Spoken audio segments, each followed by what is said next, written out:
하나님의 말씀은 출애굽기 9장 22절로 26절을 봉독하겠습니다. 여호와께서 모세에게 이르시되 너는 하늘을 향하여 손을 들어 애굽 전역의 우박이 애굽 땅의 사람과 짐승과 밭의 모든 채소에 내리게 하라. 모세가 하늘을 향하여 지팡이를 들며 여호와께서 내성과 우박을 보내시고 불을 내려 땅에 달리게 하시니라. 여호와께서 우박을 애굽 땅에 내리심에 우박의 내림과 불덩이가 우박에 섞여 내림이 심히 맹렬하니 애굽 전국에 그 계곡이요 그 같은 것이 없던 것이라. 우박이 애굽 온 땅에서 사람과 짐승을 물어나고 무릇 밭에 있는 것을 쳤으며 우박이 또 밭의 모든 채소를 치고 들의 모든 나무를 꺾었으되 이스라엘 자손의 거한 고센 땅에는 우박이 없었더라. 아멘. 아브라함에게 약속하신 바대로 여호와 하나님께서는 애굽에서 씨름하고 있는 이스라엘 백성들을 출애굽시켜서 당신의 백성을 만들기를 원하셨습니다. 그래서 모세 선지자를 통해서 바로 왕에게 얘기합니다. 내 백성을 보내라. 이러한 모세 선지자의 요청에 대해서 바로 왕은 대답합니다. 여호와가 누구간데 내가 보내겠느냐. 그래서 여호와가 누구간데 라고 하는 이 질문에 대해서 하나님은 답변을 해 나가십니다. 우리가 얼른 생각하면 하나님께서 단순히 자기의 백성을, 이스라엘 백성을 출애굽시키는 것만이 목적이었다고 하면 이렇게 첫 번 작은 재앙으로부터 시작해서 큰 재앙까지 이렇게 순서를 따라갈 필요가 없습니다. 마지막에 장자 재앙만 곧장 내리시면 그냥 한 방에 이스라엘 백성들을 내보낼 수밖에 없는 이제 그런 상황이 될 수 있습니다. 그럼에도 불구하고 하나님께서는 그렇게 하시지 않은 데는 출애굽시키는 것만이 목적이 아니었기 때문에 그렇습니다. 그러면 그 목적이라고 하는 것이 무엇입니까? 여기 지금 우리가 여러 가지 재앙을 통해서 이제 와서 7번째 오박 재앙까지 왔습니다. 피재앙, 그 다음에 개구리 재앙, 이재앙, 그 다음에 파리재앙, 악질, 독종 여기까지 왔지만 바로 왕은 마음이 완악하기 때문에 이스라엘 백성을 보내지 아니하려 합니다. 이러한 바로 왕에게 하나님께서는 모세 선지자를 다시 보내십니다. 그러면서 오박 재앙이 있을 것을 경고하는 장면이 나옵니다. 그러면서 오박 재앙을 경고하시면서 출애굽기 9장 14절 또 16절에 보면 하나님께서 왜 이렇게 구구하게 여러 재앙을 통해서 역사하시는가가 설명이 되어 있습니다. 14절에 보면 내가 이번에는 모든 재앙을 내 마음과 내 신하와 내 백성에게 내려 너로 온 천하에 나와 같은 자가 없음을 알게 하리라. 그러니까 여호와가 누구간데? 라고 하는 질문에 대해서 나 여호와는 이런 자다. 단순히 이스라엘 백성의 하나님만이 아니고 온 우주, 온 나라, 모든 것을 다스리는 자, 그가 바로 나 여호와다 하는 것을 이스라엘 백성에게도 알리셔야 되겠고 바로에게도 애굽 백성들에게도 그리고 그 주변에 있는 모든 백성들에게도 하나님은 알리시기를 원하셨습니다. 그래서 이것이 첫 번째 이유고요. 그 다음에 16절에 보면 내가 너를 세웠음은 나의 능력을 내게 보이고 내 이름이 온 천하에 전파되게 하려 하였음이니라. 단순히 출애굽시키는 것만이 목적이 아니고 여호와 하나님이 누구신가를 알리시기를 원하셨기 때문에 이렇게 첫 번째 재앙으로부터 시작해서 이렇게 재앙을 내려가시는 그 장면을 볼 수가 있습니다. 그리고 또 다른 측면을 본다고 하면 하나님께서는 이 재앙을 하나하나 허락하실 때마다 어찌하든지 돌이켜서 더 다음 재앙을 맞지 않기를 원하시는 간절한 마음을 갖고 계신 것을 볼 수가 있습니다. 오늘 우박 재앙을 먼저 바로 왕 앞에 가서 선포하게 하면서도 하나님께서는 어찌하든지 이 우박 재앙을 피할 길을 또 알려주시고 또 하나님을 두려워하는 마음, 그러니까 하나님이 어떤 사람인가, 어떤 분이신가를 알기를 원하셨다는 것을 다시 한번 우박 재앙, 성경에 보면 굉장히 우박 재앙에 대해서 길게 자세하게 설명을 하고 계신데요. 출애굽기 9장 17절부터 보겠습니다. 내가 여전히 내 백성 앞에 자고하고 그들을 보내지 아니하느냐. 내일 이맘때면, 그러니까 내일 이맘때면 우박 재앙이 내릴 것이다. 예고를 하는 거죠. 내가 중한 우박을 내리리니 애굽 개국 이래로 그 같은 것이 있지 않던 것이라. 19절 이제 보내어 내 생축과 내 들에 있는 것을 다 모으라. 사람이나 짐승이나 무릇 들에 있어서 집에 돌아오지 않는 자에게는 우박이 그 후에 내리리니 그것들이 죽으리라 하셨다 하라 하시니라. 다시 말하면 심한 우박이 내릴 것인데 어찌하라는 거예요? 우박이 내리면 이 우박이 너무 심하기 때문에 들에 있는 종들, 사람들이나 생축들, 양이나 소나 이런 생축들도 다 죽을 것이고, 그 다음에 이제 채소들, 그 다음에 이런 여러 가지 나뭇가지라도 이제 다 꺾어질 이런 엄청난 우박이기 때문에 옮길 수 없는 채소나 나무들은 어떨 수 없다 치더라도 이렇게 심하게 우박이 내릴 것이니까 들에 있는 종들이나 사람들이나 이 생축들을 안으로, 너희 집 안으로 들여라. 이렇게 하면서 우박 재앙을 내리시면서도 또 최소화할 수 있는 방법을 알려주시는 그런 하나님의 사랑의 모습을 여기서 볼 수가 있습니다.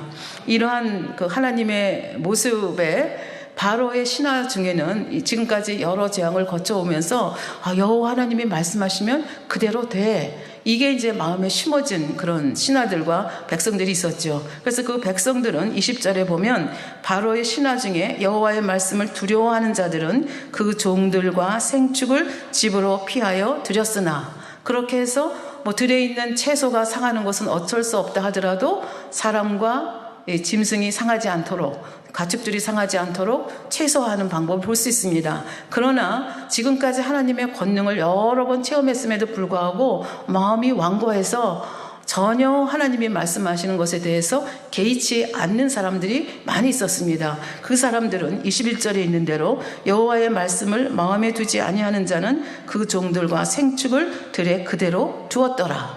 그래서 무슨 일이 벌어졌는가? 아까 읽어주신 말씀인데요. 여호와께서 모세에게 이르시되 너는 하늘을 향하여 손을 들어 애굽 전국에 우박이 애굽 땅의 사람과 짐승과 밭의 모든 채소에 내리게 하라. 모세가 하늘을 향하여 지팡이를 들매 여호와께서 뇌성과, 그냥 우박만 내리는 게 아니고 막 우르릉쾅쾅 뇌성과 그 다음에 우박을 내리시고 거기다가 불덩이 같이 막 왔다 갔다 하는 겁니다. 그러니까 얼마나 무섭고 힘든 상황인가를 알 수가 있죠. 내성과 우박을 보내시고 불을 내려 땅에 달리게 하시니라. 여호와께서 우박을 애굽 땅에 내리심에 우박의 내림과 불덩이가 우박에 섞여 내림이 심히 맹렬하니. 여러분들 가끔 인터넷이나 아니면 우리나라에도 가끔 그냥 보통 우리가 보는 우박이 아니라 어떤 경우에는 굉장히 우박의 크기가 큰 경우가 있죠. 그래서 뉴스 중에는 골프공만한 우박이 떨어졌다든지 아니면 주먹만한 우박이 떨어졌다든지 경우에 따라서는 더 큰 우박이 떨어져가지고 사실 자동차의 유리창이 보통 힘을 가지고 깨지지가 않는데 그 우박이 때려가지고 유리창이 박살이 나는 그런 아마 그 사진들을 보셨을 것입니다. 아마 이때 우박이 그 정도로 심각한 거 아니었을까 그런 생각이 듭니다. 우박의 내림과 불덩이가 우박에 섞여 내림이 심히 맹렬하니 애굽 전국에 그 개국 이래로 그 같은 것이 없던 것이라. 우박이 애굽 온 땅에서 사람과 짐승을 물어나고 무릇 밭에 있는 것을 쳤으며 우박이 또 밭의 모든 채소를 치고 들의 모든 나무를 꺾었으되. 그러니까 나무까지 꺾인 정도라면 바람도 심하게 불었고 또 우박도 엄청난 그 크기의 우박이 그 바람까지 부니까 속도가 가해져가지고 엄청난 피해를 줬다 하는 것을 알 수가 있겠습니다. 그럼에도 불구하고 여전히 하나님의 백성이 거하는 고센 땅은 우박의 피해를 받지 않았다고 성경은 기록을 하고 있습니다. 그러면서도 이 우박 재앙이 이제 영적인 의미를 풀어 전달해드리겠지만 이 우박 재앙은 이 전면적인 재앙은 아니었다 하는 것을 31절, 32절에서 알 수가 있습니다. 때에 보리는 이삭이 나왔고 삼은 꽃이 피었으므로 삼과 보리가 상하였으나 그러나 밀과 나맥은 자라지 아니한 거로 상하지 아니하였더라. 그러니까 그때 싹이 나고 꽃이 피었던 보리와 삼은 다 그냥 초토화됐죠. 우박 때문에 초토화됐지만 아직 시기가 아닌 밀과 나맥은 그냥 또 나중에 또 시기가 되면 날 수 있도록 하나님께서 그렇게 해주셨다는 얘기가 되죠. 그러니까 우박재앙이라고 하는 것은 100% 싹쓸이하는 그런 재앙이 아니고 그래도 여지를 남겨준 그런 재앙이다 하는 것을 이것을 통해서 볼 수가 있겠습니다. 이 우박재앙이라고 하는 것이 우박 다른 재앙도 그렇지만 그냥 바로 때 일어난 이런 배경 속에서 이렇게 심한 우박이었고 이렇게 해서 여호와 하나님을 두려워해서 사람과 그 짐승들을 자기 집에 거둬들인 사람들은 손해가 최소화됐고, 그렇지 않은 사람들은, 마음이 완악한 자들은 손해를 많이 봤다. 그것으로 끝난다면 그냥 성경에 이렇게 자세히 기록할 이유가 없었겠죠. 그래서 당회장님께서 풀어주신 바대로 이 10재앙은 인간이 살아가면서 겪는 이 재앙들에 대해서, 왜 그 재앙이 오는지, 또 어떻게 막을 수 있는지, 이런 것들을 우리에게 영적으로 알려주시기 위해서 이렇게 자세하게 풀어 성경에 기록하셨다, 이렇게 말씀을 하셨습니다. 그렇다고 하면 이 우박재앙은 영적으로 어떤 재앙, 어떤 의미를 가지고 있는가 하는 것을 살펴보도록 하겠습니다. 아까도 말씀드렸지만 우박은 예고 없이 후다닥후다닥 오는 경우가 많죠. 근데 지금 애굽에 내린 우박은 특별한 경우라 애굽 전역에 우박이 내렸지만, 우리나라도 보면 예를 들면 서울에는 우박이 두두두둑 떨어지는데 저 충청도에는 뭐 날씨가 아주 쾌청하다든지, 아니면 충청북도에는 우박이 막 떨어지는데 저 전라도는 날씨가 쾌청하다든지, 이런 그 기사를 가끔 보게 됩니다. 그러니까 이 우박재앙이라고 하는 것은 전면적인 것이 아니고 부분적인 재앙이다. 그리고 우박재앙은 아까 짐승도 상하고 사람도 상하고, 그 다음에 밭에서 하는 뭐 보리라든지 삼이라든지 이런 것들 재배했던 것들이 다 상하고 나무까지 꺾이는 것이죠. 그러니까 우박재앙이라고 하는 것은 뭐 아주 재생할 수 없을 만큼 그렇게 심각하게 100% 재상이 불가능한 그런 재앙은 아니라 할지라도 부분적으로 꽤 심각한 경제적인 타격을 주는 재앙이다, 이렇게 우리가 해석을 할 수가 있겠습니다. 그래서 여기 불 섞인 우박이 쏟아져서 이것도 저것도 다 초토화시켰다, 이런 것을 통해서 그러니까 영적인 의미가 재산의 큰 손해를 보는 것이다, 그렇게 말씀해 주시면서, 그럼 어떤 경우가 있느냐, 예를 들면 어떤 불의의 사고나 일로 인하여서 재산의 큰 손해를 본다든지, 아니면 사업터나 일터에 갑자기 화재가 나서 그냥 전소한다든지, 아니면 가족 중에 질병이나 사고가 생겨서 그거를 처리하느냐고 돈이 많이 나간다든지, 이런 것들이 이제 우박재앙에 속한다, 그렇게 말씀하셨고, 가끔 가다가 하나님을 믿는다 하면서도 또 이런 그 사고를 당하는 경우가 있죠. 예를 들면 교통사고를 당한다든지 갑자기 심한 질병에 걸려가지고 또 재산을 많이 탕진하게 되는 경우가 있는데, 당회장님께서 늘 말씀하시죠. 그런 분들이 기도받으러 오면 주일 성수하셨습니까? 11조 온전하게 하셨습니까? 묻는다고 말씀하시잖아요. 그러니까 하나님의 영적인 주권과 하나님의 물적인 주권을 인정해 주는 사람이라면 온전한 11조하고 온전한 주일만 지켜도 하나님께로부터 지킴을 받을 수 있는데, 그걸 안 했기 때문에 불의의 교통사고를 당한다든지 불의의 질병 갑자기 당한다든지 해서 경제적인 손실을 보는 경우도 여기에 해당한다, 그렇게 볼 수가 있겠습니다. 사실 돈이라고 하는 것은 생명 다음으로 아마 귀한 것이 돈이 아닐까 생각이 됩니다.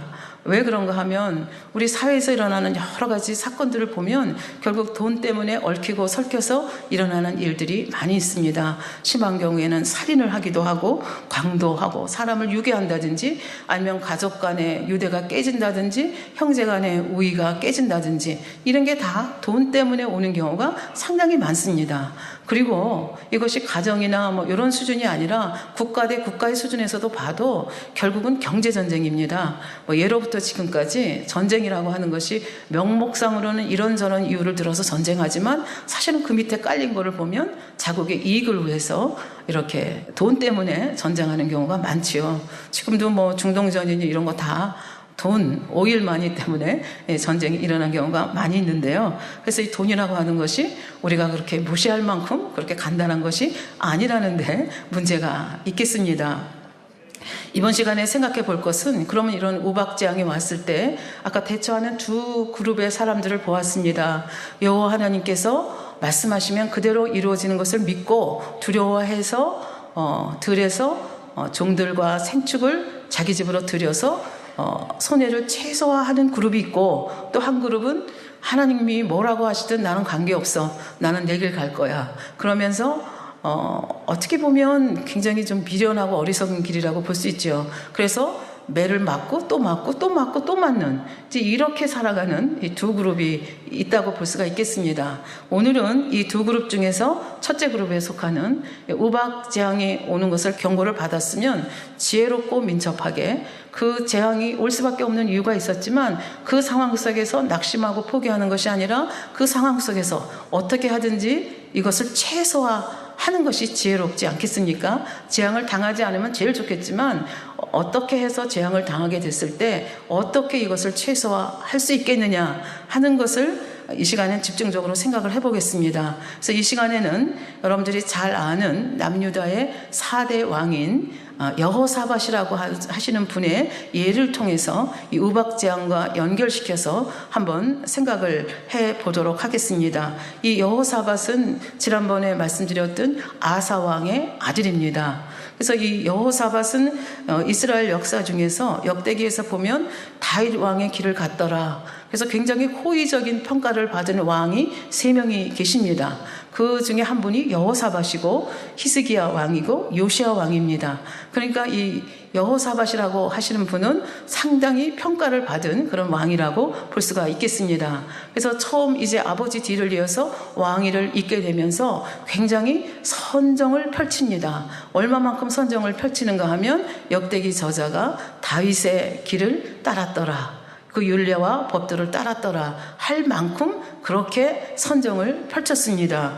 그래서 이렇게 선정을 펼치니까 5절에 보면 그러므로 여호와께서 나라를 그 손에서 견고하게 하심에 유다 무리가 여호사밧에게 예물을 드렸으므로 저가 부귀와 영광이 극하였더라. 하나님 말씀대로 사니까 이 백성들이 예물을 바쳐가지고 굉장히 나라가 부유하게 됐다. 이렇게 기록을 하고 있습니다. 그래서 그 17장에 보면 이제 여호사밧에 대한 건 기록이 굉장히 많습니다. 그래서 한 시간에 커버하기 힘들기 때문에 이번 시간에는 20장을 주로 다룰 거기 때문에 여기 이제 뭉터기로만 설명을 하고 지나가도록 하겠습니다. 그래서 선정을 베풀었는데 어떻게 선정을 구체적으로 베풀었는가 두 가지를 말씀을 드릴 수가 있겠는데요. 제일 첫 번째는 성경에 보면 이렇게 아세라 목상들 우상을 다 제거했다고 했습니다. 근데 여호사밧 왕이 훌륭한 점은 이 우상을 제거한다고 해서 백성들의 마음이 하나님께로 오는 게 아니잖아요. 자동적으로 오는 것이 아니기 때문에 우상을 제거한 그 자리에 이 백성들의 마음을 뭔가로 채워야 되잖아요. 빈대로 있을 수 없기 때문에 무엇으로 채웠는가? 이 선생님들을 세워서 여기 성경에 보면 방백과 레위인과 제사장들을 각 성으로 보내서 순회하면서 백성들에게 하나님의 말씀을 가르치도록 하셨다는 얘기입니다. 그러니까 우리식으로 말하면 말씀 무장을 하도록 백성들이 하나님을 그냥 피상적으로 아는 것이 아니라 하나님은 어떤 분이신지, 하나님은 어떻게 섬겨야 하는지, 하나님은 뭐를 기뻐하시는지 이거를 구체적으로 가르쳤다는 얘기가 되겠습니다. 그러니까 하나님 보시기에 굉장히 기특하잖아요. 그러니까 하나님 마음에 맞으면 하나님은 축복을 주실 수밖에 없습니다. 하나님은 없는 것이 없는 분인데 뭐 축복을 못 주겠습니까? 그래서 17장 10절 11절에 보면 이렇게 축복해 주셨습니다. 여호와께서 유다 사면 열국에 두려움을 주사 여호사밧과 싸우지 못하게 하시매. 그러니까 주위에 굉장히 여러 나라들이 각축전을 벌이는데 주위 나라들에게 두려움을 준 거예요. 그래서 감히 남유다를 침노할 생각 자체를 못하는 거예요. 이게 하나님의 방법입니다. 더 나아가서 침노하지 못할 뿐 아니라 블레셋 하면 우리는 굉장히 골치 아프잖아요. 늘 괴롭히던 민족인데 블레셋 중에서는 여호사밧에게 예물을 드리며 은으로 공을 바쳤고 그러니까 조공까지 바치는 블레셋 민족이 생겼다는 얘기입니다. 더 나아가서 아라비아 사람, 아람 사람도 짐승떼 곧 수양 7,700과 수염소 7,700을 드렸더라. 그러니까 하나님의 마음에 합당하게 이렇게 자기도 행하고 백성들도 가르치니까 하나님께서 너무 기쁘셔서 엄청나게 축복하는 모습을 볼 수가 있습니다. 그리고 또 하나 그 17장에서 볼 수 있는 것이 이렇다고 해서 그냥 손 놓고 있는 것이 아니라 요새를 강화하고 국고성을 견고히 하고 그리고 군대를 양성하는 모습을 볼 수가 있습니다. 그래서 얼마만큼 군대가 많았느냐 성경에 보면 116만 명이나 군대를 양성했다. 그러니까 굉장히 국가를 튼튼하게 해가는 모습을 볼 수가 있습니다. 그래서 18장 1절 전반절에 보면 여호사밧이 부귀와 영광이 극하였고 이렇게 하니까 하나님께서 복의 복을 부어주는 겁니다. 부와 영광이 극하였다. 그런데 그 후반절에 보면 아합으로 더불어 연혼하였더라. 아합은 누굽니까? 북이스라엘의 이때의 왕입니다. 아합은 북이스라엘 왕 중에서도 가장 악한 왕으로 치부가 되고 있습니다. 왜 그렇습니까? 일대 왕인 여로보암 왕의 길을 쫓았을 뿐만 아니라 부인을, 이방 여인을, 시돈 여인을 데리고 와서 그 부인 휘하에서 무슨 일이 벌어졌습니까? 바알을 섬기고 아세라 목상을 섬기는 일이 거의 국교화될 정도로 굉장히 우상 숭배가 심한 나라가 이 아합 왕가였습니다. 그런데 지금 이 하나님을 잘 섬기는 여호사밧이 인간적인 생각이 있었겠죠. 남북이 이렇게 늘 대치만 하고 있는 것이 아니라 우리가 좀 사이좋게 지내야 되지 않겠는가. 우리 남북 대치한 거 생각하면 여러분들 생각이 나실 것입니다. 굉장히 각을 돋우고 있었잖아요. 근데 이제 세월도 흘렀고 이제 우리가 서로 평안하게 서로 침범하지 말고 살면 좋지 않겠는가. 그렇게 해서 나온 아이디어가 두 왕과 간의 혼인을 하는 것이었습니다. 그래서 그 아합 왕의 딸 아달랴를 자기 아들 여호람의 아내로 받아들이게 됩니다. 근데 이 아달랴라는 여인 때문에 다윗 왕조가 거의 멸망할 뻔한 거 여러분들 지난번에 공부하셨습니다. 그러니까 이 혼인이라는 것이 이렇게 인간적인 생각, 사실은 그 자체로는 굉장히 지혜롭다고 생각했는데 사실은 지혜로운 것이 아니죠. 그렇게 해서 하나님께서 사면에 두려움을 주어서 아무도 침입하는 사람이 없는데 그럼에도 불구하고 인간의 생각 속에서 이렇게 더 좋은 것을 찾아 하다 보니까 결국은 악한 자와 연원 관계까지 가는 것을 볼 수가 있습니다. 근데 이렇게 한번 관계를 가지게 되면 그것을 끊는 것이 쉬운 일이 아닙니다. 그래서 그 다음 절을 보면 역대하 18장 2절에 보면 두어의 후에, 그러니까 이렇게 혼인을 한 다음에 한 2, 3년이 지난 후에 저가 사마리아에 내려가서 이쪽에 여호사밧 왕이 사마리아에 내려가서 아합에게 나갔더니 아합이 저와 종자를 위하여 우양을 많이 잡고, 그러니까 아주 흥청망청 아주 대잔치를 열어주었습니다. 열어주고 잔치 끝에 은근하게 이제 속셈을 드러내는 거죠. 그 속셈이라고 하는 게 뭐냐면 함께 가서 길앗 라못 치기를 권하였더라.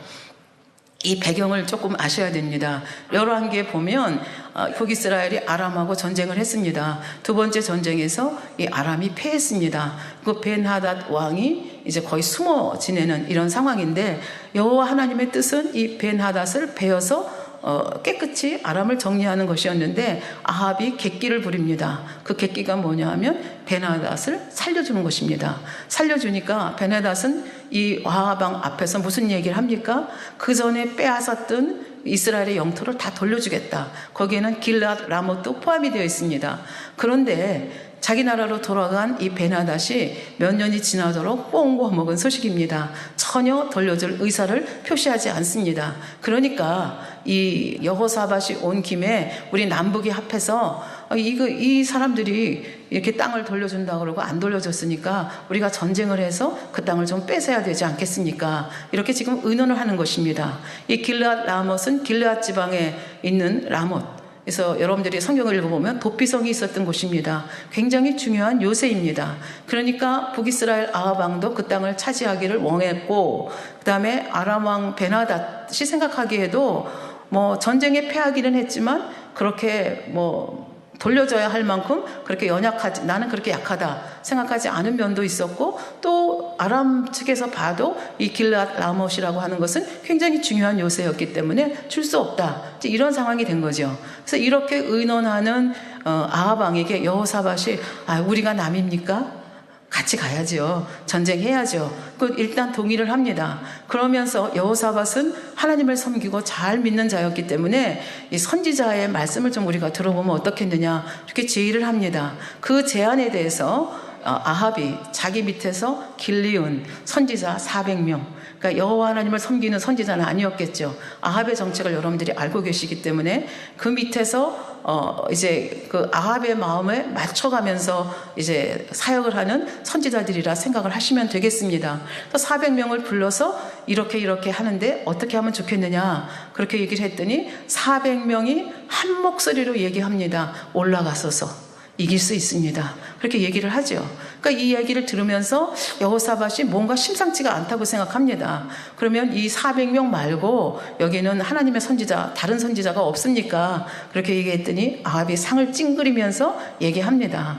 한 사람이 있긴 한데 이 자는 항상 입을 열었다 하면 나한테 불리한 예언만 합니다. 속상합니다. 그렇게 얘기를 합니다. 그랬더니 여호사밧이 그래도 좀 불러주세요. 이렇게 해서 둘이 합의가 되고 이제 성문에 앉습니다. 두 왕이 앉고 백성들이 모인 앞에서 이제 이 미가야라고 하는 선지자, 늘 해로운 것만 한다는 선지자를 부르러 간 사이에 이제 400명의 거짓 선지자들이 다시 백성들이 보는 앞에서 왕 앞에서 올라가시면 승리할 수 있다. 그렇게 또 예언을 합니다. 그 400명 중에 두목인 시드기야라고 하는 자는 철로 뿔을 만들어 가지고 와서 그 뿔들을 보이시면서 이 뿔들로 아람을 이렇게 칠 거라고, 그래서 전쟁에서 대승리를 할 것이라고 이렇게 예언을 하죠.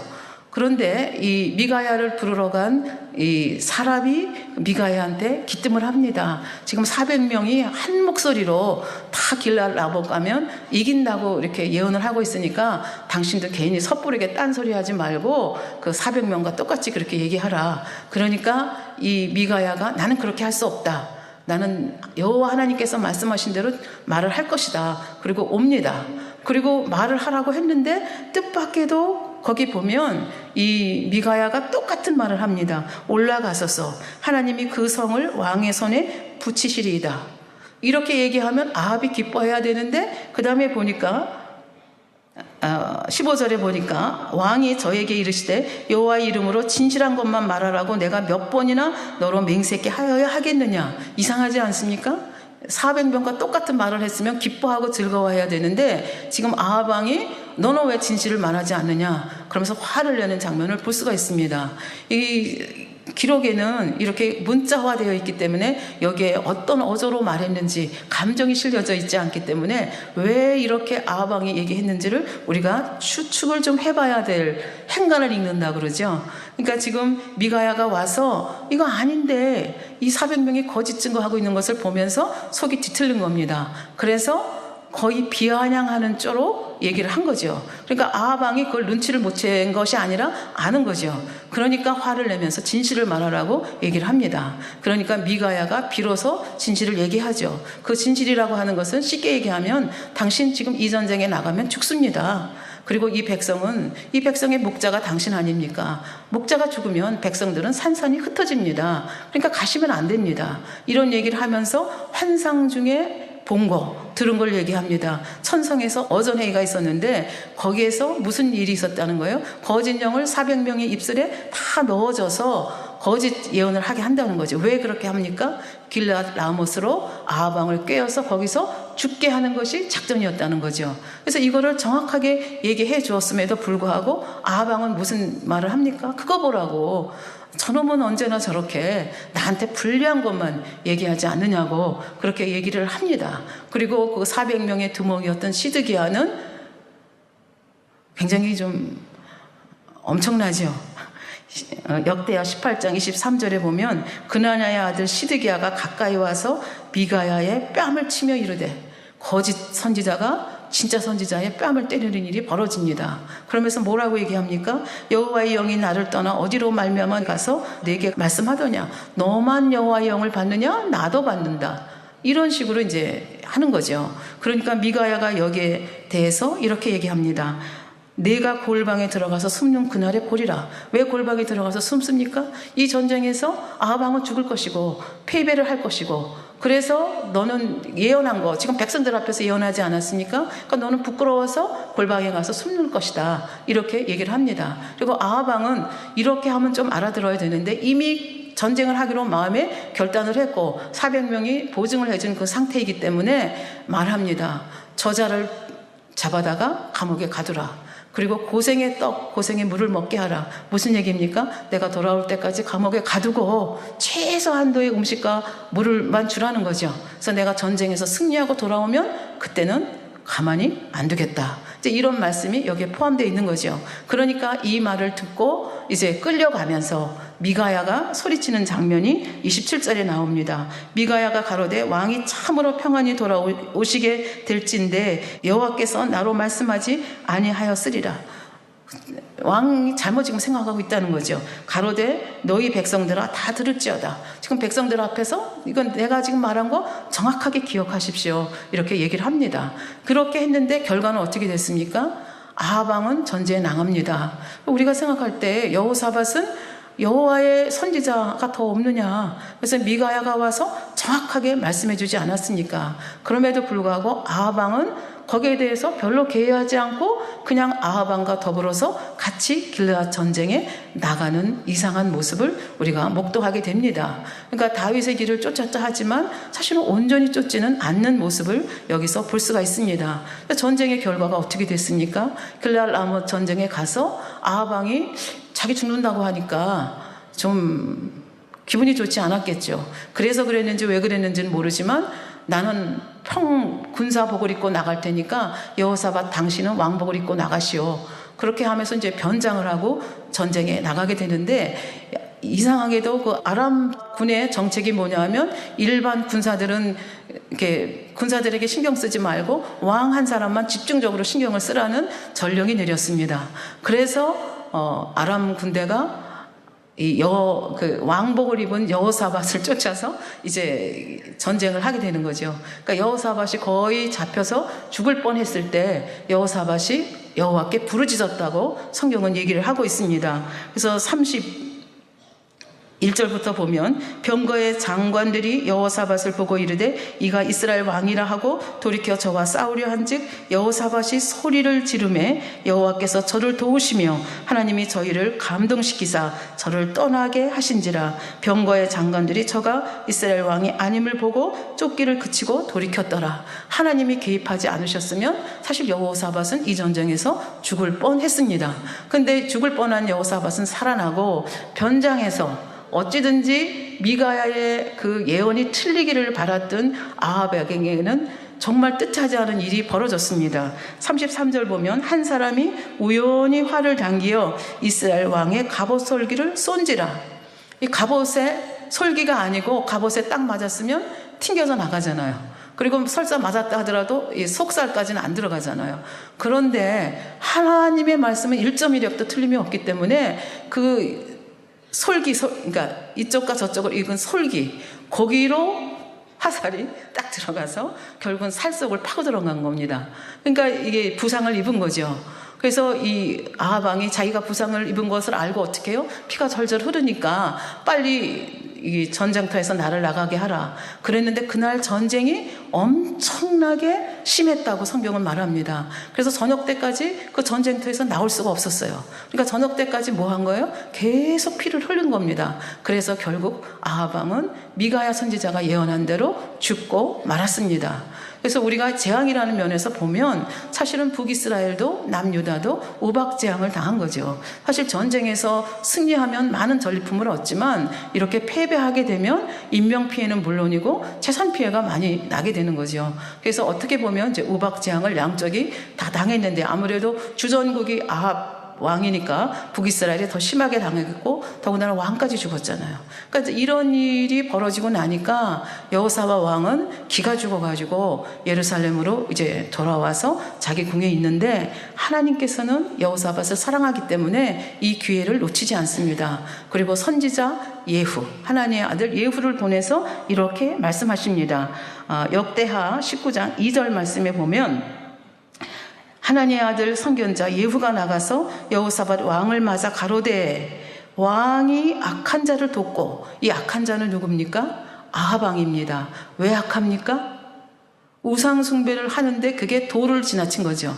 그러니까 여로보암의 길만 따른 것이 아니라 바알과 아세라를 거의 국교화시킬 정도로 이렇게 우상 숭배를 만연하게 한 장본인입니다. 그러니까 하나님 편에서 볼 때는 최고로 악한 자입니다. 그런데 네가 왕이 악한 자를 돕고 길르앗 라못을 치러 가서 북이스라엘을 도운 거잖아요.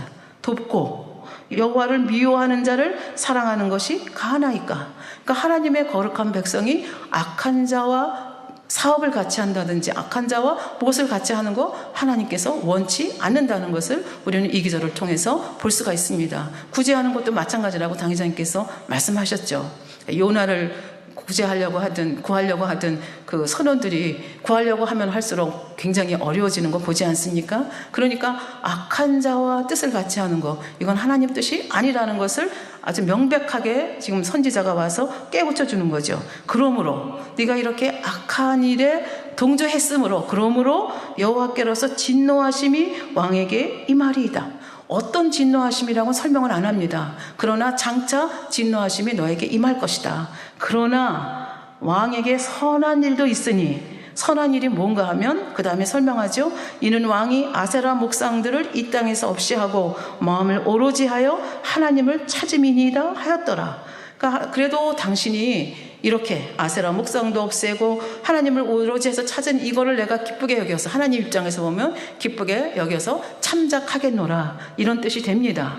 그러면 여호사밧 입장에서는 그러지 않아도 전쟁의 터에 이제 패해가지고 정치 경제가 아무래도 좀 피폐해졌겠죠. 이런 상태에서 굉장히 힘든 상태인데 지금 하나님의 선지자가 와서 또 하나님의 진노하심이 임할 것이라고 무엇이 잘못된지를 구체적으로 지금 지적을 해주는 거죠. 이런 지적을 받았을 때 인간이라면 어찌 낙심이 안 되겠습니까? 낙심이 되지만 그럼에도 불구하고 여호사밧의 훌륭한 점이 무엇인가 하면 낙심으로 끝난 것이 아니라 거기서 발로 차고 일어나서 의연히, 그러면 내가 어쩔 것인가? 지금 나에게 하나님이 진노하신다고 하셨는데 그러면 이 진노하심을 어떻게 풀어갈 것인가? 굉장히 하나님 쪽으로 이제 믿음으로 이제 생각을 하는 거죠. 그것 때문에 섭섭하고 그것 때문에 이 선지자를 옥에다 갖다 가두었던 아버지하고는 굉장히 다른 모습이라는 것을 우리가 볼 수가 있겠습니다.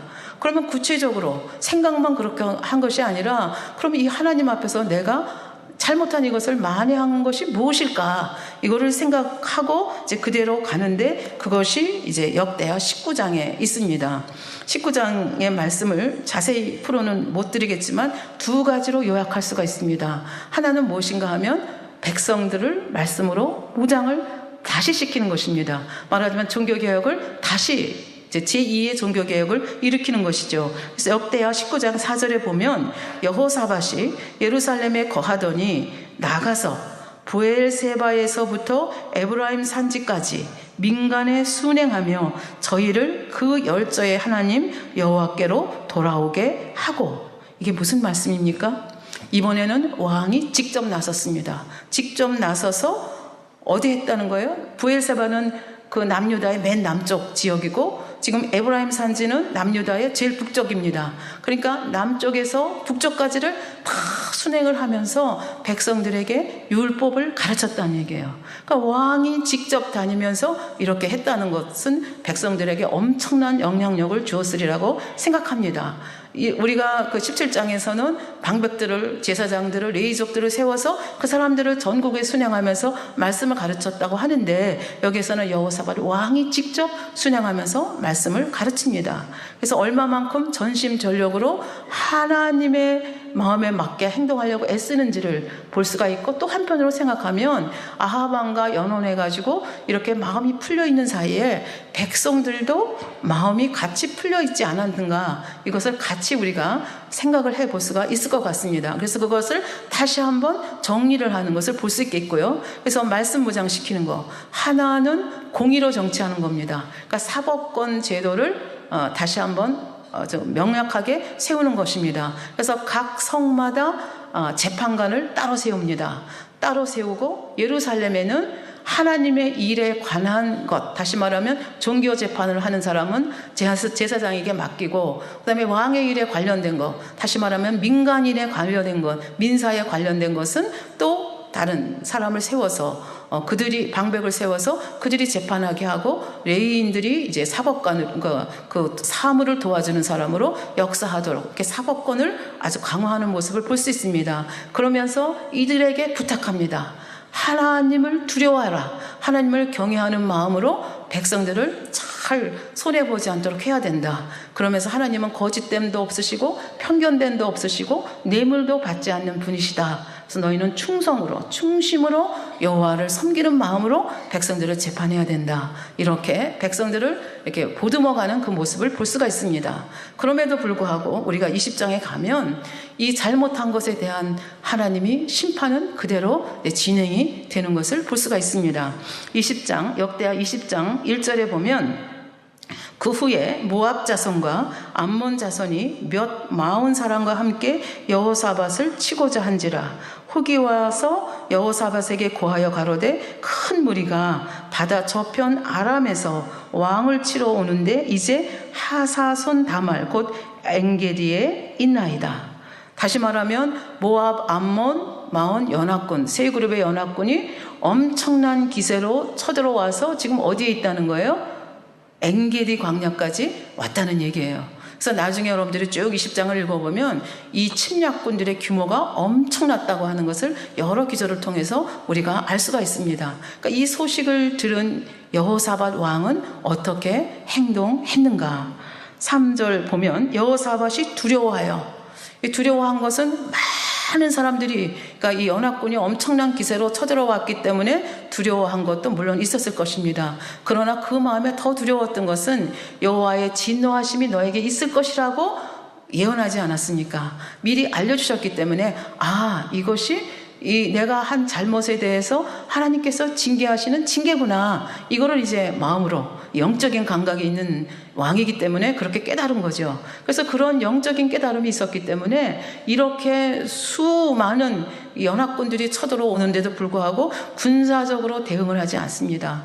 그리고 이건 여호와께서 주시는 진노이기 때문에 여호와의 방법대로 풀어가야 된다고 생각을 하는 겁니다. 그렇게 해서 3절에 보면 여호사밧이 두려워하여 여호와께로 낫을 향하여 간구하고, 아버지 이건 제가 잘못한 것 때문에 오는 징계인 줄 제가 압니다. 그대로 인정하는 거죠. 온 유다 백성에게 금식하라 공포하매 유다 사람이 여호와께 도우심을 구하려 하여 모든 유다 성읍에서 모여와서 여호와께 간구하더라. 그러니까 왕 혼자만 기도하는 것이 아니라 이제는 완전히 백성 전체가 이 문제를 아주 제1의 비상사태로 알고 이 문제를 가지고 하나님 앞에 나와서 기도합니다. 나중에 여러분들이 성경을 자세히 읽어보면 유다 각처에서 왔습니다. 여자들도 오고 아이들까지 와가지고 서서 기도, 왕도 기도하고 백성들도 같이 기도하는 이 장면이 나오는 것을 볼 수가 있겠습니다. 그러니까 인간적으로 대처하지 아니하고 이제 영적으로 이 문제의 원인을 알았기 때문에 정확하게 대처를 하는데, 이 여호사밧이 기도하는 기도를 통해서 우리가 어떻게 기도해야 되는지 이거를 이제 이렇게 우리한테 힌트를 주는 그런 그 모습이 있는데요. 첫째, 여호사밧의 기도를 보면 하나님이 얼마나 전지전능하신 분인가. 하나님은 우리만을 다스리는 분이 아니라 온 우주를 다스리고 온 나라들을 다스리는 엄청난 하나님, 그리고 그 하나님은 전지전능하시고 모든 신유에 뛰어난 분이라고 하는 것을 고백을 합니다. 그것이 역대하 20장 5절 6절인데 6절 보면 가로되 우리 열조의 하나님 여호와여 주는 하늘에서 하나님이 아니시니까 이방의 모든 나라를 다스리지 아니하시나이까. 모압, 암몬, 마온도 다 아버지 손 안에 있습니다. 고백이죠. 주의 손에 권세와 능력이 있사오니 능히 막을 사람이 없나이다. 아버지께서 하시면 막을 사람이 없습니다. 그 믿음의, 아버지를 향한 믿음의 고백을 해드립니다. 그리고 두 번째, 언약을 들어서 약속의 말씀을 고리로 잡고 기도하는 모습이 7절에 나옵니다. 우리 하나님이시여 전에 이 땅 거민을 주의 백성 이스라엘 앞에서 쫓아내시고 그 땅으로 주의 벗 아브라함의 자손에게 영영히 주시지 아니하셨나이까. 이 땅을 우리에게 영영히 주신다고 약속하지 않으셨으니까. 그런데 지금 저 3연합군이 우리를 이 땅에서 쫓아내려고 하고 있습니다. 이런 일이 있을 수 있겠습니까? 언약을 가지고 지금 기도하는 겁니다. 그다음 세 번째는 성전을 봉헌할 때 솔로몬이 간구한 그 기도의 내용을 가지고, 그 약속을 가지고 또 하나님께 기도하는 것이 나옵니다. 9절에 보면 만일 재앙이나 난리나 견책이나 온역이나 기근이 우리에게 임하면 주의 이름이 이전에 있으니 우리가 이 전합과 주의 앞에서, 그러니까 성전에 나와서 서서 이 환난 가운데서 주께 부르짖으면 주께서 어떻게 한다 그랬어요? 들으시고 구원하시리라 하였나이다. 그래서 우리가 여기 와서 지금 이렇게 금식하고 기도하고 있나이다. 이렇게 고백하고 있는 것을 볼 수 있습니다. 그러면서 12절 후반부에 보면 이 큰 무리를 우리가 대적할 능력이 없고, 지금 무리가 너무 많이 쳐들어왔는데 우리는 이 무리를 대적할 능력도 없고 어떻게 할 줄도 알지 못하기 때문에 오직 주만 바라보나이다. 어린애가 아빠 바라보면서 난 아빠만 믿어. 완전히 그런 모습이잖아. 아빠 어떻게 해요? 해줘야지. 그렇잖아요. 지금 이제 그런 모습으로 기도하는 것을 볼 수 있습니다. 아까 말씀대로 회중 가운데 여호사밧 혼자 기도하는 것이 아니라 온 백성들이 같이 모여서, 어린애까지 같이 모여서 금식하면서 서서 기도하는 이 모습을 볼 수가 있습니다. 그리고 또 하나, 지금 모압하고 암몬, 그 다음에 이 세일산의 그 마온 그 족속들이 같이 연합해서 쳐들어왔는데 이게 얼마나 잘못된 것인가를 역사적인 사실을 들어서 아버지 앞에 호소를 하는 장면이 나옵니다. 10절에 보면 옛적에 이스라엘이 애굽 땅에서 나올 때 암몬 자손과 모압 자손과 세일산 사람을 침노하기를 주께서 용납하지 아니하심으로, 그때 여러분들이 신명기 이렇게 읽어보면 그 모압이나 암몬이나 세일산 그 에서의 후손들, 룻의 후손들은 내가 너희한테 안 줬다. 그러니까 그들을 침략할 생각도 하지 말아라. 그러니까 그냥 먼 길 돌아서 가고 이렇게 하는 거 볼 수 있지 않습니까? 그래서 아버지께서 그때 이들을 치지 말라고 해서 그때 그 말씀에 순종해서 여기까지 왔는데, 이제 저들이 거꾸로 그때 은혜를 잊어버리고 우리를 침략해가지고 완전히 여기 보면은 우리를 쫓아내고자 한다. 그러니까 엄청난 기세로 지금 왔다는 것을 알 수가 있습니다. 우리를 쫓아내려고 이렇게 왔는데 아버지, 이게 말이 돼요? 우리는 어떻게 할 줄도 모르고 오직 아버지만 바라봅니다. 아버지가 해결해 주세요. 이렇게 기도하는 것을 볼 수가 있습니다. 아버지 하나님께서 이 기도를 들으시고 그 회중 중에 있던 레위 사람 야하시엘을 통해서 하나님께서 응답을 하십니다. 하나님께서 굉장히 기쁘셨던 것 같아요. 그러니까 이런 위급 상황 속에서 군사적인 대책을 하기보다는 여호와 하나님을 바라보고 하나님만이 전능자시고 하나님만이 일을 해결할 수 있다고 120% 전적으로 매달리는 이 여호사밧 왕을 하나님께서 매우 기뻐하셨던 것 같아요. 그래서 야하시야를 통해서 말씀을 하십니다. 15절에 보면 야하시엘이 가로되 온 유대와 예루살렘 거민과 여호사밧 왕이여 들을지어다. 여호와께서 너에게 말씀하시기를 이 큰 무리를 인하여 두려워하거나 놀라지 말라. 두려워하고 놀랄 거 없어. 왜? 이 전쟁이 너에게 속한 것이 아니요 나 하나님께 속한 전쟁이기 때문에 그렇다. 너희는 약하지만 나 하나님은 네가 고백한 대로 전지전능하시고 탁월하시고 모든 것을 주관하시는 자가 바로 내가 아니냐. 그러니까 너희는 두려워할 것도 없고 뭐 놀랄 것도 없다. 그렇게 얘기하시면서 하나님이 또 얼마나 자상하신지, 이 적들이, 암몬군들이 지금 어디에 와 있고 어디를 통해서 어느 들에서 싸움이 일어날 거니까 너희는 어디로 가라까지 지시를 자세하게 하는 장면이 나옵니다. 16절에 보면 너희는 내일 너희는 마주 내려가라. 저희가 시스고게로 말미암아, 그 시스고게를 통해서 온다는 거예요. 시스고게로 말미암아 올라오리니 너희가 골짜기 여기 여루엘 들 앞에서 만나려니와, 그러니까 그들이 여루엘 들까지 온다는 거예요. 거기서 너희를 만날 것인데, 그러면서 얘기합니다. 이 전쟁에는 너희가 싸울 것이 없나니 항오를 이루고 서서 너희와 함께한 여호와가 구원하는 것을 보라. 유다와 예루살렘아 너희는 두려워하며 놀라지 말고 내일 저희를 마주 나가라. 여호와가 너희와 함께 하리라 하셨느니라. 그러니까 내 싸움이기 때문에 너희는 그냥 내가 시키는 대로 하기만 하면 돼. 그들이 시스고게를 넘어서 여루엘 들까지 올 거야. 너희들도 거리를 가야 되겠지. 근데 너희는 싸울 게 없어. 내가 먼저 싸울 거야. 이렇게 얘기를 하십니다. 여러분들은 야하시엘이 이렇게 하나님의 말씀을 대언해 주셨기 때문에 이렇게 믿는 게 당연하다, 그렇게 생각하십니까? 그렇지 않습니다. 사실은 이런 상황 속에서 여호와께서 싸우신다, 너희는 싸울 필요가 없다, 그거를 100% 믿고 그대로 행동한다는 것은 엄청난 믿음이 아니면 사실 할 수 없는 일입니다. 우리도 약속 많이 받고 있지 않습니까? 온전한 11조 헌물 드리면 내 창고가 차고 넘친다 말씀해 주시면 그것 순종하지 못하는 경우 있지 않습니까? 세상 끝날까지 너희와 함께 하시겠다 말씀하시지만 내 현실을 보면서 현실이 약속보다 커 보여서 거기서 시험에 빠지는 경우 많지 않습니까? 그런데 여호사밧은 어떻게 했는가 한번 보도록 하겠습니다. 18절에 보면 여호사밧이 몸을 굽혀 얼굴을 땅에 대니, 지금까지 서서 기도했지 않습니까? 모든 백성들이 다 그 성전에 뜰에서 서서 기도하다가 지금 야하시엘을 통해서 엄청난 말씀을 받고 나니까 여호사밧의 마음에 감동이 임한 거예요. 그래서 누가 뭐라고 한 것도 아닌데 땅에 엎드린 거죠. 땅에 엎드려서 몸을 굽혀 얼굴을 땅에 대니, 이런 모습을 보면서 온 유다와 예루살렘 거민들도 여호와 앞에 엎드려 경배하고 다 엎드리는 거예요. 엄청나게 멋진 장면 아닙니까? 근데 여기서 누가 등장하느냐? 그앗 자손과 고라 자손에게 속한 레위 사람들은 서서 심히 큰 소리로 이스라엘 하나님 여호와를 찬송하니라. 그래서 여기에서 고라 자손이 나오게 됩니다. 그래서 이 특별히 역대하 20장에 보면 찬양대가 이 전쟁에서 얼마나 큰 역할을 하는가를 우리가 아주 실감나게 볼 수 있는 것이 역대하 20장입니다. 근데 여기 뜻밖의 고라 자손이 나타납니다. 그래서 이것에 대해서는 수요일 날 별도로 1시간 여러분에게 말씀을 전하기로 하고, 여하간 이렇게 해서 이 여호사밧 왕이 야하시엘을 통해서 주신 말씀을 120% 접수합니다. 그래서 믿음으로 이제 반응을 하는 것을 볼 수 있습니다. 그래서 20절에 보면 다음 날 가라고 그랬잖아요. 그러니까 이에 백성들이 일찍이 일어나 드고와 들로, 목표지는 드고와 들로 가는 겁니다. 근데 나갈 때에 여호사밧이 서서, 여러분들이 1000번이나 들었을 이 말씀을 해주십니다. 여호사밧 왕이 백성들을 앞에 놓고 이렇게 얘기하죠. 유다와 예루살렘 거민들아, 내 말을 들을지어다.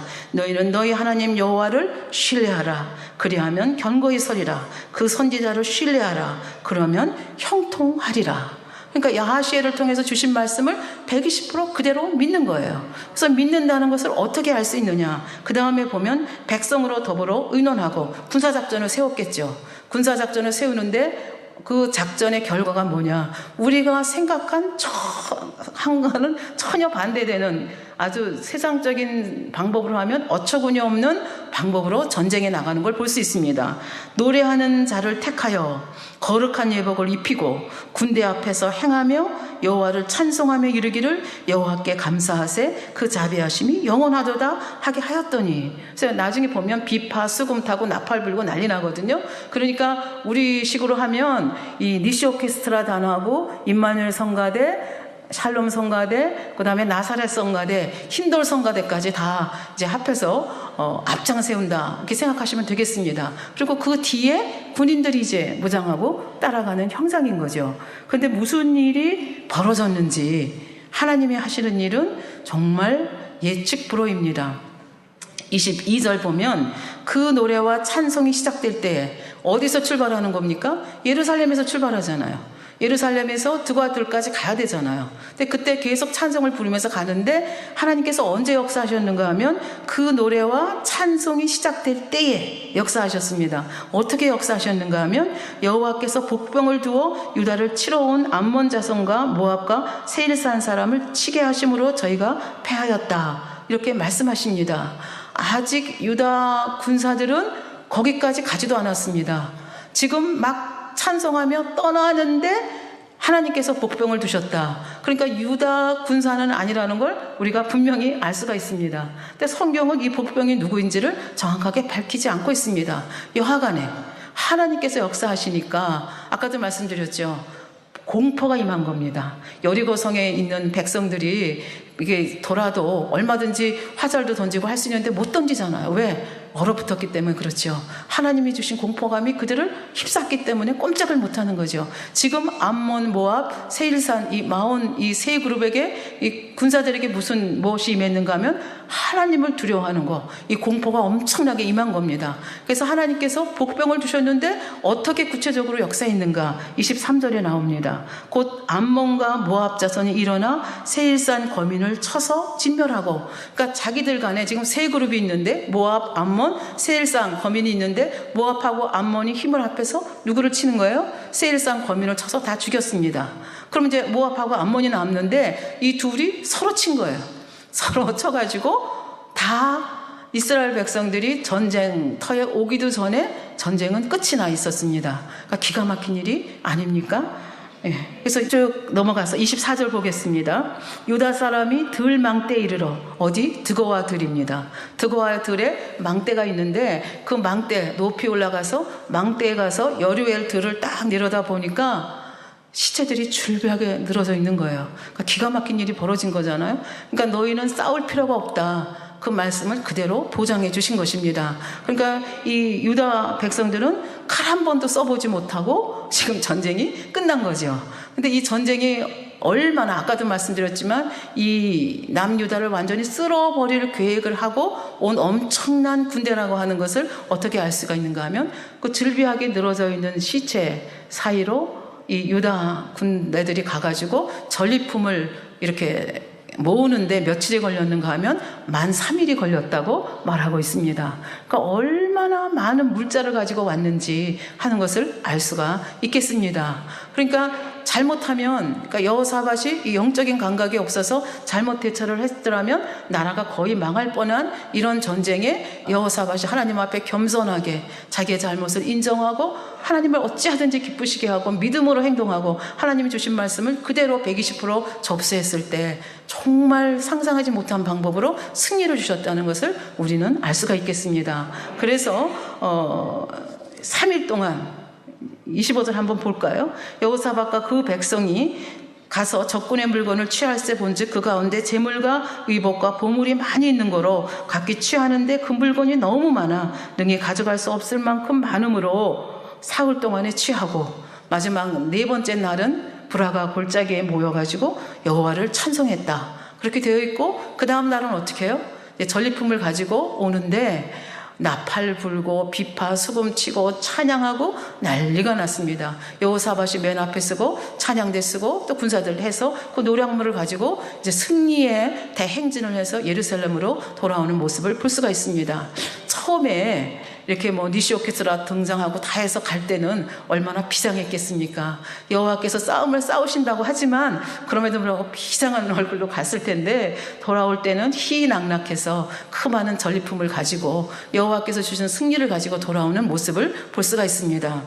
근데 하나님께서는 이것으로 끝난 것이 아니라 이 여호사밧에게 보너스를 하나 주셨습니다. 그 보너스가 29절 30절에 나옵니다.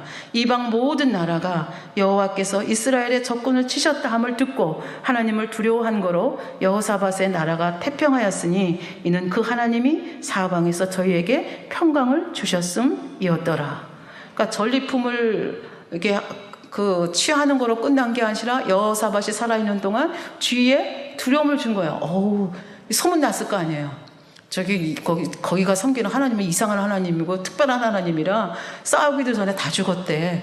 이렇게 하면서 소문이 나니까 우리도 조심해야 돼. 이러면서 이게 완전히 하나님의 그 안전 보호막 속에 남유다가 들어가서 이런 축복을 받았다. 그런 얘기가 되겠습니다. 결론을 내리겠습니다. 우리가 이 우박재앙을 통해서 바로 왕에게 미리 경고하지 않았습니까? 이스라엘 애굽 백성에게도 경고했습니다. 그랬을 때 정말 여호와를 두려워하는 자, 여호와를 경외하는 자들은 어떻게 했다고 했습니까? 들에서 종들과 짐승들을 자기 집으로 들여서 최소화하는 것을 볼 수 있습니다. 무엇이 지혜입니까? 우박 이런 재앙을 안 받아야 되겠지만 그런 재앙이 왔을 때 그 재앙이 왜 왔는지를 알고 그 재앙을 어찌하든지 최소화하기 위해서 하나님의 방법으로 대처하는 것, 이거는 굉장히 지혜로운 방법이라고 저는 생각을 합니다. 그래서 여호사밧 왕은 어떻게 했습니까? 평소에 아까도 말씀드렸지 백성을 다시 한번 종교개혁을 일으켜서 무장을 시키고 백성들이 억울하지 않도록 살피고 그리고 또 그 채찍을 맞아서 전쟁이 터졌을 때 그때도 아버지 앞에 그 전쟁의 원인을 정확하게 알기 때문에 아버지 앞에 매달려서 결국은 승리로 이끄는 이 너무나 엄청나게 아름다운 모습을 볼 수 있습니다. 이것은 여호사밧 왕에만 해당되는 것이 아니고 저희들에게도 적용이 될 수 있다고 생각을 합니다. 그래서 모세 선지자는 바로 왕에게 보내서 이 경고를 했고 또 예후 선지자를 보내서 여호사밧에게 경계를 했잖아요. 근데 어떤 사람은 그 경고를 듣지 않고 완악하게 굴다가 계속 매를 맞아가는 사람이 있고 어떤 사람은 그것을 명심해서 어떻게 하면 최소화할 수 있을까를 생각하며 지혜롭게 처신하는 사람이 있다는 것을 우리가 생각하고 그럼 나는 어떻게 해야 될 것인가를 마음에 심는 시간이 됐으면 좋겠습니다. 그래서 이 설교를 딱 준비하고 이렇게 기도를 하는데 딱 그 예화 하나가 제 머리에 떠올라서 이 말씀과 연결시켜서 같이 결론으로 맺도록 하겠습니다. 중국에 아주 명의로 소문난 편작이라고 하는 유명한 의사가 있습니다. 근데 춘추 전국시대 위나라 왕이 이 편작이라고 하는 명의를 불러서 물었습니다. 이 편작에게는 3형제가 있습니다. 큰형님, 그 다음에 둘째 형님, 그리고 편작이 막내입니다. 근데 세 사람이 다 의사입니다. 근데 그 위나라 왕이 물었습니다. 세 형제가 다 의사인데 그 중에서 누가 베스트냐? 누가 제일 유명하냐? 그렇게 물었더니 그러니까 편작이 제일 유명하다고 소문이 나 있거든요. 그런데 편작은 엉뚱한 대답을 합니다. 제일 괜찮은 의사, 제일 베스트 의사는 우리 큰형님이고요. 그 다음 둘째 형님이고요. 제가 셋째입니다. 그러니까 왕이 이상하잖아요. 그래서 왜 그렇게 생각하느냐? 그렇게 물었더니 편작이 이렇게 대답을 합니다. 큰형님은 상대방이 아픔을 느끼기 전에 얼굴빛을 보고 그에게 그러니까 지금은 병이 안 들었어요. 근데 얼굴빛이 조금 이상한 걸 보고 그에게 장차 병이 있을 것임을 알아서 그가 병이 생기기도 전에 원인을 제거하도록 해줍니다. 그러므로 상대는 아파보지도 않은 상태에서 치료를 받게 되고 따라서 그간 자기의 고통을 제거해 주었다는 사실을 알지 못합니다. 큰형이 명예로 소문나지 않은 이유가 여기에 있습니다. 그러니까 둘째 형은 그랬더니 둘째 형님은 상대방의 병세가 미미한 상태에서 그의 병을 알고 치료해 줍니다. 그러므로 이 경우에 환자도 둘째 형이 자기의 큰 병을 낫게 해 주었다고 생각하지 않습니다. 그러나 나는 병이 커지고 환자가 고통 속에 신음할 때가 되어서야 비로소 병을 알아보았습니다. 환자의 병이 심함으로 그 맥을 짚어야 했으며 진기한 약을 먹이고 살을 도려내는 수술도 했습니다. 그런데 사람들은 나의 그런 행위를 보고서야 비로소 내가 자신의 병을 고쳐주었다고 믿게 되었죠. 내가 명의로 소문이 나게 된 이유가 여기에 있습니다. 저는 이 편작의 대답을 생각하면서 야 우리 목자님이 그러네? 이렇게 성강처럼 이제 떠오른 거예요. 왜 그러냐 하면 그렇잖아요. 제일 중요한 사람은 뭐예요? 병이 안 나도록 이게 미리 가르쳐 주는 게 제일 중요하잖아요. 그러니까 질병의 원인이 뭐냐, 재앙을 당하는 원인이 뭐냐, 다 죄와 관련이 있다. 또 육체 일을 행하게 되면 재앙을 받게 된다. 뭐 이런 설명을 정확하게 해주시잖아요. 그럼에도 불구하고 재앙을 받게 되면 그 재앙의 원인이 뭔지를 정확하게 설명해 주시잖아요.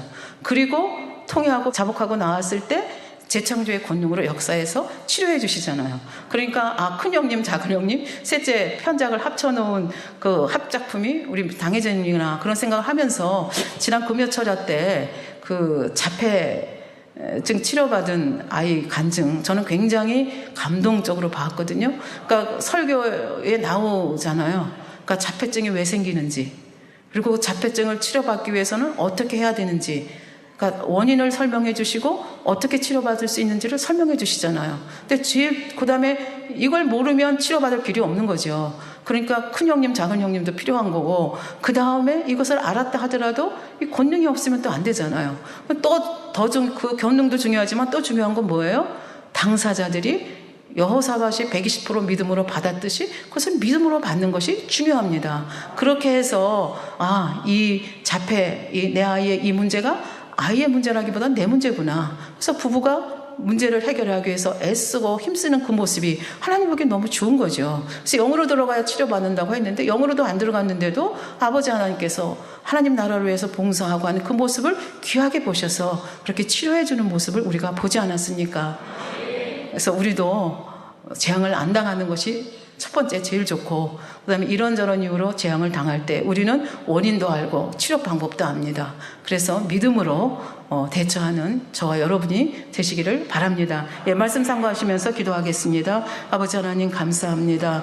아버지 하나님께서는 완악한 바로를 할지라도 우방 재앙을 경고하셔서 아버지 하나님 이 재앙을 최소화할 수 있는 방법을 알려주셨습니다. 그럼에도 불구하고 완고한 자들, 완악한 자들은 아버지 이 경고에 귀를 기울이지 않은 것을 봅니다. 그러나 진정 지혜로운 자가 누구입니까? 그 경고에 귀를 기울이고 아버지 하나님의 방법대로 풀어가는 자가 진정 지혜로운 자가 아니겠는지요. 여호사밧의 모습을 통해서 아버지 우리는 많은 것을 생각합니다. 저희들도 지혜로운 자 되도록 도와주시옵소서. 감사드리며 우리 주 예수 그리스도의 이름으로 기도하옵나이다. 아멘. 영상을 통하여 하나님의 환자를 위한 기도를 받으실 때 아픈 곳이나 연약한 위에 손을 얹고 기도를 받으시고, 아프지 않는 분들은 가슴에 손을 얹고 마음의 소원을 위해 믿음으로 기도 받으시기 바랍니다. 할렐루야. 전능하신 사랑의 아버지 하나님, 이 시간 기도받는 모든 성도님들 위해 안수하여 주옵소서. GCN과 인터넷과 화상을 통해 기도받는 지교회와 지성전, 그리고 전 세계 하나님의 자녀들 위에도 시공간을 초월하여 역사하여 주시기를 원합니다. 믿어지는 믿음을 주시고 부정적인 생각과 의심의 세력을 물리쳐 주옵시며 모든 시험 환난도 물리쳐 주옵소서. 머리부터 발끝까지 오장육부 뼈 마디마디 온몸의 신경 조직 세포 등 아픈 곳마다 성령의 불로 태우시고 근본의 빛으로 역사하여 주옵소서. 예수 그리스도의 이름으로 명하노니 원수마귀 사단 모든 질병 균 연약함아 물러가라. 빛이여 임하라. 모든 불치 난치병도 성령의 불로 태워 깨끗게 하여 주옵소서. 말라리아를 비롯한 모든 풍토병도 물리쳐 주옵소서. 감기, 기침, 열, 몸살, 독감 등 각종 유행성 질병도 다 물러가라. 어떠한 유행성 질병균도 틈타지 않게 지켜 주옵소서. 위암, 폐암, 간암, 유방암, 자궁암, 대장암, 피부암 등 각종 암과 에이즈, 백혈병, 뇌졸중, 고혈압, 저혈압, 심장병, 폐병, 위장병, 당뇨, 부인병, 피부병, 갑상선 질환과 모든 염증도 깨끗게 하여 주옵소서. 소아마비, 중풍, 관절염, 디스크도 온전케 하여 주옵소서. 요통, 두통, 신경통을 비롯한 모든 통증은 사라질지어다. 간질, 자폐증, 우울증, 조울증, 노이로제 등 모든 정신질환도 물러가라. 모든 마비된 것도 풀어지고 일어나 걷고 뛸지어다. 눈도 잘 보이게 하옵시고 귀도 잘 들리게 하여 주옵소서. 소경은 눈을 뜨고 기머거리는 들으며 벙어리는 말할지어다. 각종 사고 후유증도 깨끗게 하시고 부러진 뼈도 붙여 주옵소서. 화상 입은 것도 온전케 하옵시고 화기암 물러가라. 열도 물러가라. 아버지 흉터 나지 않게 역사해 주시기 원합니다. 마약을 비롯하여 각종 약물과 독극물 중독도 깨끗함을 입을지어다. 죽은 신경과 세포가 살아나며 죽은 자도 살아나게 하여 주옵소서. 잉태의 축복도 주시기를 원합니다. 잉태의 축복을 받으라. 예수 그리스도의 이름으로 명하노니 원수마귀 사단아 하늘 공중 곳에 잡은 악의 영들아 물러가라. 그의 사자들도 물러갈지니라. 이 땅의 악한 영, 더러운 영, 거짓되고 간사한 영, 의간질하고 미혹하는 모든 어둠들은 물러가라. 모든 흉악의 결박을 풀고 어둠아 물러가라. 빛이여 임하라. 아버지 하나님, 부르짖어 기도할 수 있는 능력을 주시고 죄를 버리고 성결될 수 있는 능력을 주옵소서. 영원히 잘됨같이 범사에 잘되게 하시고 가정의 복음화도 이루어 주시기를 원합니다. 한 주간도 모든 사고와 재앙으로부터 지켜주시고 불통이 없는 형통한 삶을 살 수 있도록 축복해 주옵소서. 성령의 불담으로 천군 천사와 주님의 불꽃 같은 눈동자로 모든 하나님의 자녀들과 가정, 일도, 사업들을 지켜주시기를 원합니다. 학생들에게 지혜와 명철을 더하시고 공부할 수 있는 뜨거운 마음과 열정도 더하여 주옵소서. 마음과 생각을 세상에 빼앗기지 않도록 지키시고 하나님을 뜨겁게 사랑하는 학생들로 축복하여 주옵소서. 하나님의 자녀들이 먹으나 마시나 입으나 무엇을 하든지 하나님 앞에 영광 돌리는 삶이 되게 축복하여 주시기를 원합니다. 나는 하나님을 만났노라, 체험했노라, 응답 받았노라, 축복 받았노라 간증하는 입술이 되게 역사하여 주옵소서. 아버지 하나님 감사합니다. 홀로 영광 받으옵소서. 우리 주 예수 그리스도의 이름으로 기도하옵나이다. 아멘.